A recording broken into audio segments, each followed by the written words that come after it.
Bless up massive. This is Morgan Heritage. And you're locked into the one and only Boom Shots. It's hot. Who said that? Morgan Heritage. Cool to be conscious. Boss. Watch out, Boom Shot. You tell him say there is a make the weight and murmur now. So this one is short shot. You can't stop. Boom Shots. Boom Shots. And I know you guys are not afraid to talk about things. And last time I came to SOBs when you were doing the launch of your last album, I think Peter, you came on stage and you opened and you mentioned that these big festivals like Reggae Sumfest, you know, they're using the name reggae, but they seem to be more like rap shows. You know, you also mentioned VP Records. They're miles ahead in reggae music, but you know, now they're like really promoting soca and dancehall. Yes. So where do you think that's going in the world of reggae? Well, that has no effect on the world of reggae because it only has an effect on them and what they're doing. Because reggae music, they can't stop it. You understand? Like, you have a festival like Reggae Sumfest in Jamaica, and this is why you haven't seen Morgan Heritage on that stage in the past almost 7 years. Because you have a festival called Reggae Sumfest and you don't have a reggae night. That means you have no place for me on your show, because I'm a reggae act.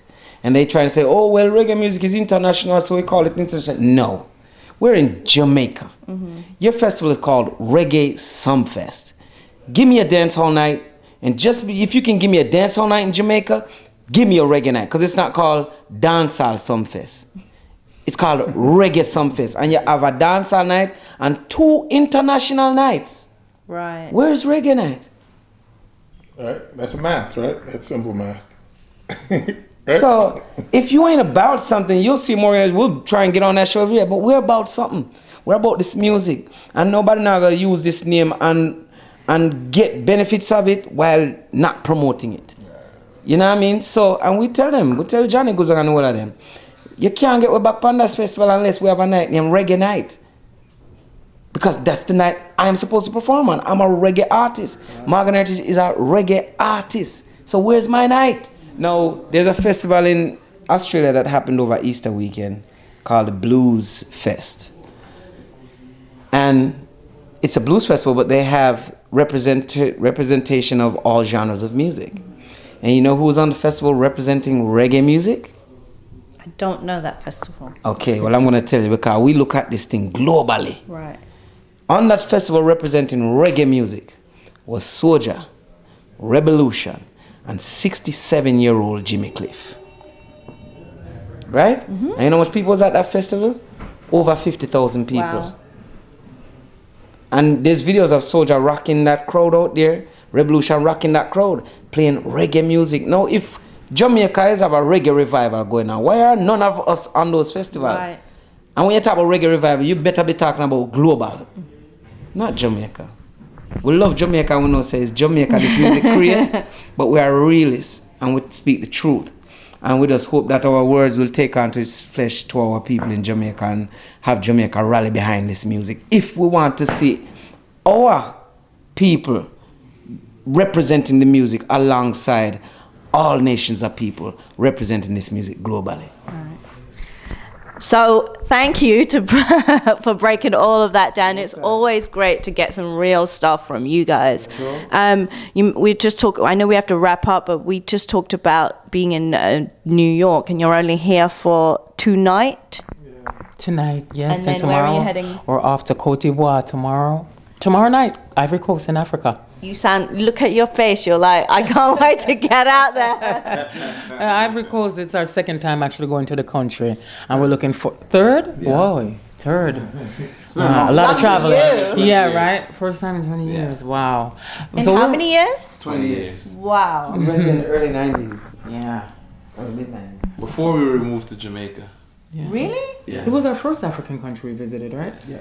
I've never ever been out there, and a lot of people who never can make it out there. What is it like? What's the vibe like when you're out there? I mean, if your roots come from the Caribbean, and it's really just like a large version of the Caribbean.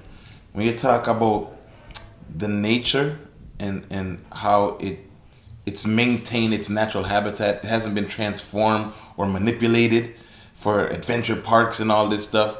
You really get the essence of what the Caribbean used to be like, you know, back in the 50s, and what people, the older generation, our parents, miss about the Caribbean. Because now you can go to Miami and go to Jamaica and there's no difference. There's no difference. Right. You're getting the same 5-star. You're not getting a real organic aspect or an organic experience of what that country has to offer. And Africa, because it's so vast, has maintained that. Of course, you go to South Africa, Johannesburg, you go to Morocco, you go to several countries, and you will feel modernization taking hold. But because of the large amount of land that exists on the continent, it's going to take a very long time for them to lose that organic, experience. I just remembered as I was talking to you guys, when I was in Jamaica last, I think in December, I had the pleasure of being and traveling to a festival with your dad. I can't remember where I was going now. Was it Cream of the Crop? But he still seems like he gave a great performance. He's holding up strong. He's doing his thing, man. He's just about to release a single with VP2 called A Prayer. And, my father, many people may know him, but most of people, like, I remember when Luciano first met my dad and Tony Rebel around at Bobby Digital, big up Bobby Digital. And they were just amazed by my dad because he's a very spiritual man, and he's now an ordained minister. He's going to be officially ordained this summer. So, he's growing into his true calling and just showing the maturity of a man.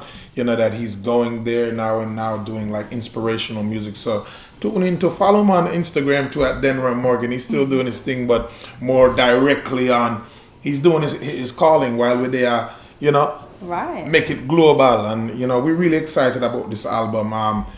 A lot of different features on it, like Peter just said, from Shaggy, representing the Brooklyn vibe, because our Brooklyn will never go anywhere. Yeah. That's the city we're from in the United States, and Springfield, Massachusetts. And Chronix is on there, Soulja, Bobby Lee. What was special about Bobby Lee is that he has this Shabba Buju voice, and it just shows how dancehall music has influenced a reggae band from the United States. So we thought that was very unique. Here's this blonde Caucasian playing the bass, and you gotta check him out if you haven't seen Soulja. And we said, man, that's global, and he really represents that flavor on another platform, representing America. And then Eric, which is a very Michael Jackson kind of Indian guy. He's an Indian guy, the lead singer of Revolution, and it just shows you, like, here's this Indian guy, heritage-wise, singing reggae. It just shows you the globalness. So we see it on a global level, and that's why we say Strictly Roots. And then J Boog representing the Polynesian market. J Boog is my project. I did that project. I brought him on tour with me when I was on opening act for Buju Banton, and then brought Peter in and said, yo, you got to hear this guy. I brought Don Corleone on the project. I said, you got to hear this guy. I brought Bobby Digital. You got to hear this guy. Nobody didn't believe me. They thought he was a fat Japanese guy. I said, this guy's from an island called the Samoan Islands. Now everybody's like, yo, more on J-Boog Pameridan. Boss him. Tell him that man. Well, you had Gramps Morgan, J-Boog. So, you said it. You don't need me to say so it. The whole Strictly Roots, the concept, and just making everybody know that the new cool is being conscious. Right. That's why we call our new label Cool to Be Conscious Music, because it's like what your first question was, like, how does that relate performance, and how does it relate to roots. Strictly Roots? It's roots. If you see African dance in Africa, you see that African dance, it don't go no more roots than Africa. It don't go no more roots than that. And their dance is very sensual and very sexy. It's very sensual and sexy. Dancing is a part of our roots. Yeah. So you can be major dancing part of our roots. And you be in the spirit. You can be in the spirit, and people look like, oh, he's, if you check history, dancing is a very, so when we say perform and done, girl. We never say take off your panty. No. I never say stop it up. We didn't say that, boom shots. We didn't. I mean, look, I danced to the song and I thought it was fun. I just wondered if the second song was singing about a guy maybe, or is that I was being hopeful. Yeah, you can get that too, because I love men. Exactly. So, it's good to sing about them and talk about them, right? So on the next record, hopefully. Yeah, definitely. Without man and woman, you have no next generation. So you see how everything relates to your consciousness, the roots of your consciousness. Right. You understand? It comes back to your perception, what you're thinking, how you see performance done and where you take it as. When I tell you if you take it as, now it's up to you. But I will tell you if you really want to know. So it has a lot to do. It has everything to do with Strictly Roots. You also mentioned Fiji, which is... Yes, good friend of ours. Good friend of ours. Really? Yes, Fiji. He's been representing a tiny... Grams to us. Grams was the first one to know Fiji. I come from that island, so Fiji. It's interesting. And he actually, it's amazing to hear that his whole name is Fiji. It's like someone being called Jamaica, but it's amazing. Have you guys performed out there yet? Never. Been to the island. Caledonia is the closest that we've come to it. New Zealand. I've been there. Amazing. Beautiful, man. It's an island, and like I say to the world, all islands is ours. If you grow coconuts there, we'll come in. Yes, sir. That's the whole thing. Yeah. So, and it's real. You go to a country like New Caledonia, that's all the way off the coast of Africa. It's reggae music from the island. Yes, sir. So it's global. That's Strictly Roots. Look at the globe. Look at the album cover. Check it out here right on Boom Shots. We're excited about this new project. Check it out. Thank you to all of the producers over the years that we have come to this point of doing our label independent CTBC Music Group, which means Cool to Be Conscious Music Group. From VP Records to MCA, the producers like Fatis Burrell, rest in peace. We could have never got here without people like that. Bobby Digital for opening up his studios. King Jammys, we can't forget where we're coming from.